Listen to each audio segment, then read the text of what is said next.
possessed by my former self, as if from some molten furnace, a new Flavia de Luce had been poured into my old shoes.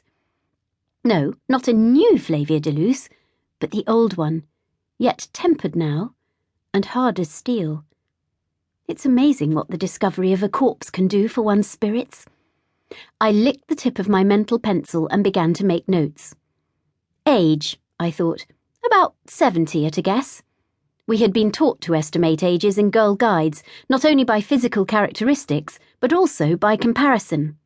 The latter method told me that the man was much older than father, who was 50, and younger than old Canon Eastlake, who, at 90, had crept quavering back to St. Tancred's last summer to be presented with a purse of money for his half-century of services to the building fund.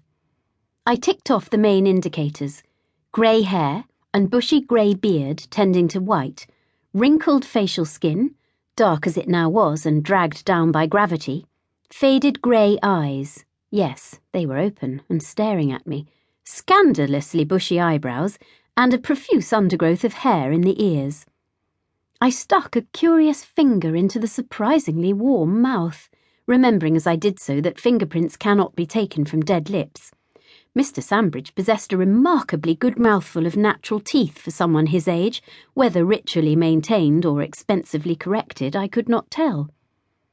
As someone who has spent hours of agony strapped down in Dr. Frankenstein's chamber of dental horrors at Farrington Street, I could only respect and hate anyone who still possessed such a spotless set of choppers. That would do for basics, but I knew that I could be much more thorough. My task was complicated, though, by the position of the body and by the fact that much of its blood had settled in the head. Cutting him down was out of the question. If I had learned one thing from Inspector Hewitt in the past, it was not to meddle with dead bodies.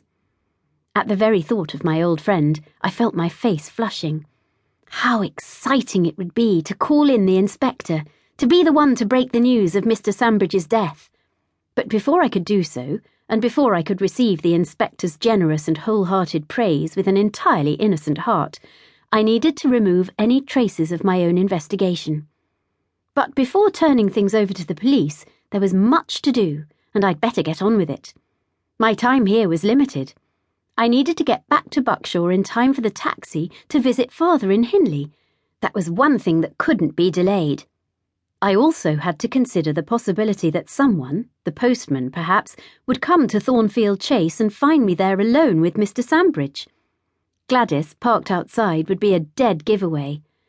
There wasn't time to go downstairs and move her to a hiding place, and to be caught doing so would be even more difficult to explain. No, the best thing was to get on with it and hope for the best. Father had once lectured us. In even the most desperate of situations, you must always put efficiency first. Efficiency is paramount. And he was right. How wise my father was. Efficiency was everything. The problem at hand was in making a careful study of Mr. Sambridge's features, hampered, as I was, by the fact that he was hanging upside down, and cutting him loose, as I have said, was out of the question. The solution came to me at once.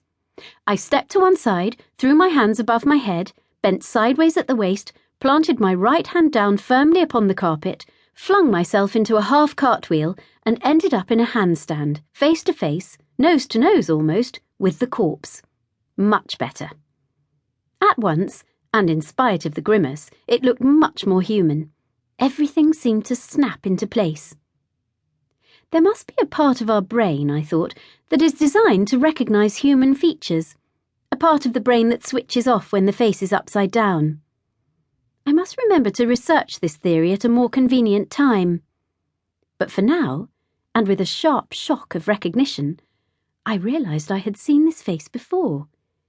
The ocean wave of grey hair, that large bulbous forehead, the long ears, and the sad eyes had triggered some overgrown memory circuit. The only trouble was, I could not remember the where, the when, or the who of it. No time for that now, I thought. At this short range, my view of the dead man's face was almost microscopic. I could see the pores on his nose, large but clean, and the myriad of minute red blood vessels in his nose, broken and spreading in all directions like a map of the Amazon and its tributaries. Aha, I thought, he drinks.